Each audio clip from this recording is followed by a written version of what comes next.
This is the follow-up video of the 2-pack where I review these two trucks, and this time it's the Silverado. In my collection of medium-sized off-roaders, this Silverado fits perfectly, and I should know because I've got plenty of them. So it shows just what demographic this Silverado is trying to fit in. Right off the bat, the first thing I see is the kind of cab this truck has. This truck has an extended cab, instead of a 4-door crew cab.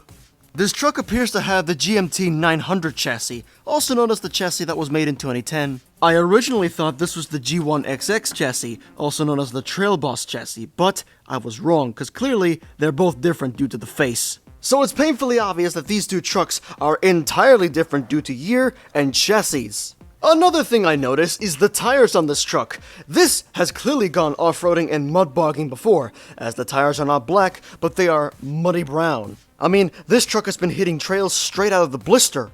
Ironically, this also reminds me of my first ever Silverado Trail Boss, as it has muddy tires as well, but I notice the color of these tires is more of a chocolate brown, while this one is more of a natural dirt brown. Unlike the Bronco, this Silverado has rims I recognize. These are BLOR rims, or blower rims, which can be found on every medium-sized off-roader in my collection, except for the Humvee.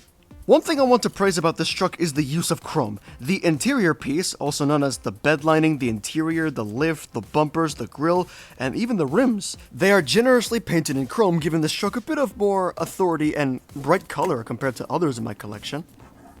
If we put this Silverado in contrast with other cars in my collection, including the Bronco it came with, you can tell just where this car is meant to fit in. It's a tale of two trucks, one for serious off-roading, and one for sort of rugged off-roading. It's sort of similar to my JDM set from the first 2-pack video, except of course, it's with trucks. And to be 100% honest, I like 2-packs, and if there's one you suggest I pick up, let me know down below. So what are my thoughts about these two particular trucks for this 2-pack? To be honest, they actually share quite an interesting story as to what you're going for. I mean, the Bronco clearly shows it's absolutely aftermarket, while the Silverado is a little aftermarket but still retaining its original shape. With that rugged nature and built not bought aesthetic, I can see why people like this. And what appears to be the fuel tank on the bottom is just the icing on the cake. And the mud-coated wheels on the Silverado just gives it a better aesthetic than other trucks in my collection. It just shows this truck is dirty from the ground up. And if you were to ask me, Train, which truck do you prefer?